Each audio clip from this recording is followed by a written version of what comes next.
Bismillahirrahmanirrahim. Assalamualaikum warahmatullahi wabarakatuh.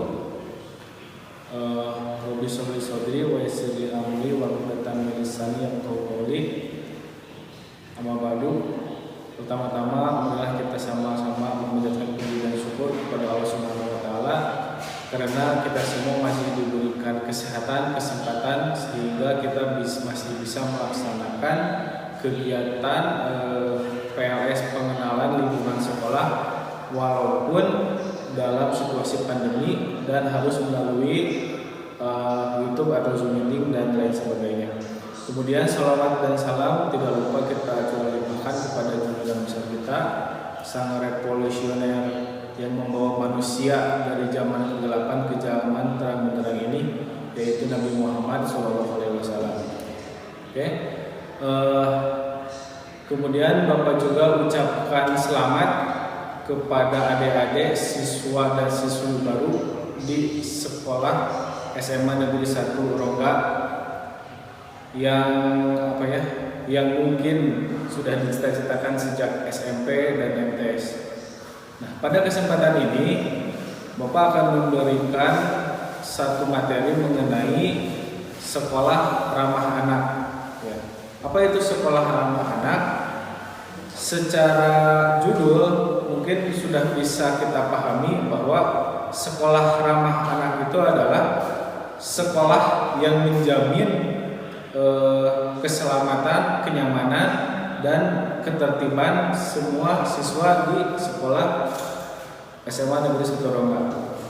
Kemudian sekolah ramah anak menurut hemat Bapak adalah SMA Negeri 1 Rongga merupakan sekolah yang sudah ramah terhadap anak. Karena kalau kita lihat dari aspek lingkungan, aspek guru, juga aspek ruang lingkup di kelas, selama Bapak mengajar di sekolah ini dari 2017, Bapak tidak pernah menemukan kasus bullying yang sangat ekstrim, sama sekali tidak pernah. Hanya paling kasus-kasus kecil, misalkan hanya perbedaan hobi, perbedaan ekstrakurikuler, mungkin itu saja. Tapi walaupun demikian, kelompok-kelompok tertentu yang misalkan kelompok A adalah suka paskibra, kelompok B katakanlah suka di bidang olahraga, tidak saling mengejek, tidak saling merendahkan, tidak saling tidak saling membanggakan diri mana yang lebih baik. Selanjutnya Bapak akan sedikit menjelaskan mengenai karakteristik sekolah ramah anak. Karakteristik yang pertama adalah sikap guru terhadap anak. Nah, sikap guru terhadap anak ya, terkadang ini menjadi sesuatu yang menakutkan juga. Karena sama kan Bapak juga pernah menjadi siswa, saat Bapak masuk ke sekolah yang baru bertanya ke senior, guruna galak teu? Nah, demikian. Guruna saha we sih nu galakna kumaha? Nah, itu. Nah, untuk Bapak rasa di sekolah kita ini tidak ada satupun guru yang galak kecuali guru yang tegas. Galak dan tegas tolong dibedakan. Kalau galak itu temperamental. Jadi sesuatu yang dianggap tidak salah bagi kita, bagi orang yang temperamen itu menjadi sebuah kesalahan. Nah, beda dengan tegas. Kalau tegas itu guru ingin menciptakan atau mengajak agar anak itu bersifat disiplin, sehingga guru akan bersifat tegas. Dan ketegasan itu pun bukan berarti kami menggunakan fisik kemudian merusak mental anak, tidak. Tegas di situ bisa jadi berupa sanksi, berupa teguran, dan lain-lain. Nah, kemudian metode pembelajaran sekolah ramah anak yang kedua adalah metode pembelajaran. Jadi metode pembelajaran itu inklusif secara proaktif. Jadi kami ini jajaran guru SMA Negeri 1 Rongga proaktif terhadap siswa yang memiliki potensi, siswa yang memiliki hobi terhadap bidang apapun, dan diberikan kebebasan, diberikan keleluasaan untuk mengeluarkan ekspresinya. Terlihat kakak-kakak kelas kalian ada yang futsal, ada yang bahkan setiap tahun sebelum pandemi selalu mengikuti ajang sepak bola di Desa Bojong. Kemudian ada juga semacam kabaret atau pertunjukan pentas seni. Itu kami fasilitasi dan berikan keleluasaan. Begitupun di kelas. Di kelas pun demikian, anak yang aktif, yang suka, maaf ya. Nah, kemudian indikator sekolah ramah anak. Nah, ciri-ciri sekolah ramah anak yang pertama sehat, aman, dan protektif. Sehat, aman. Jadi selama ini yang dimaksud dengan sekolah ramah anak itu menjamin kesehatan, keselamatan, dan kenyamanan. Termasuk di dalamnya juga ada disebutkan kesehatan. Artinya berkaitan dengan makanan. Sebelum pandemi di kantin kita banyak yang menjajakan makanan, ada gorengan, ada batagor, dan lain sebagainya. Itu Bapak kira adalah makanan-makanan yang bisa dikatakan sehat dan tidak berbahaya. Indikator yang kedua yaitu partisipasi masyarakat. Partisipasi masyarakat selama ini kami juga sudah berupaya berkoordinasi dengan baik dengan warga sekitar, dengan tokoh masyarakat, dengan tokoh pemerintahan di Desa Bojong, baik di Kecamatan Droga juga di lingkungan SMA kita tercinta yaitu di Kampung Cenemerang. Kemudian yang ketiga adalah efektif dan berpusat pada anak.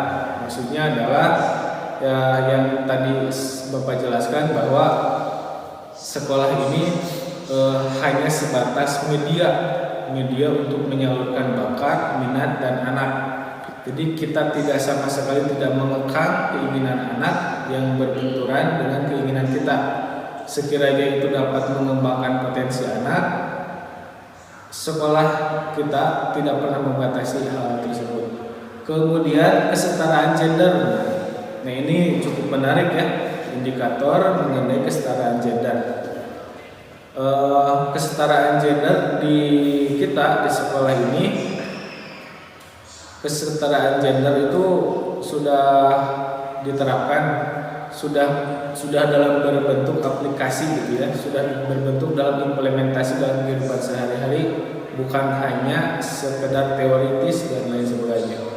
Terlihat kakak-kakak kelas kalian tidak membedakan mana perempuan mana laki-laki, sama-sama memiliki potensi, mereka sama-sama aktif, mereka sama-sama memiliki peranannya masing-masing, dan tidak jarang calon-calon ketua OSIS juga itu adalah perempuan.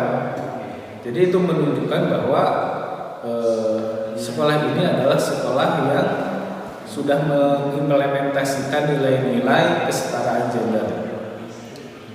Nah, kemudian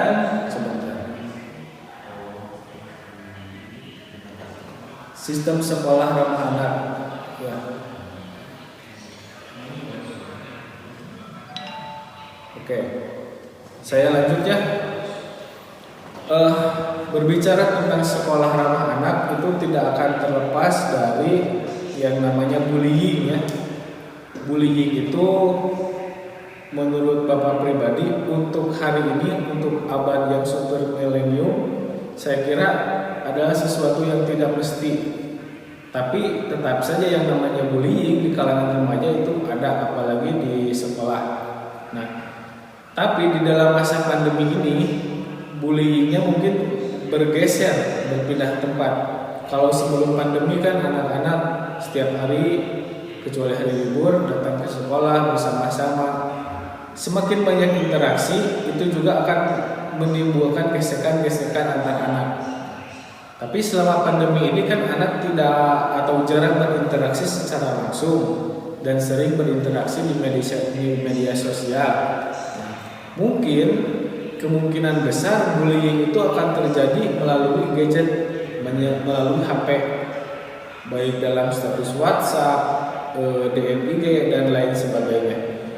Peranan masyarakat dan keluarga itu sangat penting dalam hal ini. Jadi untuk kasus bullying di masa pandemi, Bapak kira pihak sekolah memberikan formularnya dan yang mengawasi adalah orang tua. Karena anak siswa kita itu lebih banyak menghabiskan waktunya bersama keluarga dibanding di sekolah dan berinteraksi dengan teman sebaya. Nah, kemudian apa saja sih yang termasuk ke dalam bullying? Nah, jangan sampai kalian tidak tahu ternyata memukul adalah bullying, mengucilkan juga bullying. Nah, Bapak jelaskan sedikit ya. Yang pertama yang disebut dengan bullying adalah memukul, ya, memukul teman sebaya, memukul siapapun itu tidak boleh. Kemudian yang kedua memalak. Nah, ini di sekolah-sekolah biasanya ada kasus pemalakan, tapi tidak di semua sekolah. Dan SMA Negeri 1 Rongga, alhamdulillah sampai hari ini tidak pernah satupun ada kasus pemalakan. Itu selama Bapak mengajar di sini sama sekali Bapak tidak menemukan kasus pemalakan. Apalagi ini kan SMA, anak-anaknya sudah mulai berpikir, sudah mulai dewasa, dan saya kira kalau daripada memalak lebih baik meminta bantuan atau gimana ya, atau ngobrol secara baik-baik. Kalau memang dalam keadaan sangat urgent, tidak memiliki uang, lebih baik ngobrol, minta bantuan dan sebagainya daripada harus memalak. Yang kedua mengintimidasi, ya, mengintimidasi itu mengancam. Jadi mengancam juga termasuk ke dalam salah satu bullying. Misalnya, maaf ya sedikit kasar, misalkan awas ya balikna lain dipegat itu bakal dikia-kia, itu tidak boleh. Walaupun hanya sebatas ancaman, kenyataannya faktanya tidak terjadi, tetap itu mengintimidasi, tidak boleh. Kemudian mengucilkan. Nah, mengucilkan itu bullying yang kadang kita juga tidak menyadari bahwa itu adalah aksi bullying. Mengucilkan seseorang karena perbedaan ras mungkin, atau anak tersebut dikatakan dalam tanda petik memiliki kecacatan fisik atau memiliki sedikit kecacatan mental mungkin, sehingga dikucilkan oleh teman-temannya, itu juga tidak boleh. Walaupun ada teman-teman kita yang demikian, Bapak berharap jangan sama sekali mengucilkan orang tersebut, karena mereka memiliki hak yang sama dengan kalian, memiliki hak untuk bersekolah, mendapatkan pelayanan pendidikan yang baik, bersosialisasi dengan teman sebaya dengan baik dan lain sebagainya. Nah, menindas biasanya dilakukan oleh orang-orang kuat terhadap orang yang lemah, itu juga tidak boleh. Itu masuk ke dalam kasus bullying. Nah, ini terakhir mungkin dari Bapak, karena kan kalian nontonnya di YouTube, banyak menyita kuota, barangkali untuk lebih jelasnya kita akan jelaskan lagi nanti apabila kita masih diberikan kesempatan. Kita akan jelaskan lagi, lanjutkan lagi materi sekolah ramah anak, materi pengenalan lingkungan sekolah di waktu-waktu senggang, misalkan di pembukaan sebelum melaksanakan kegiatan belajar mengajar.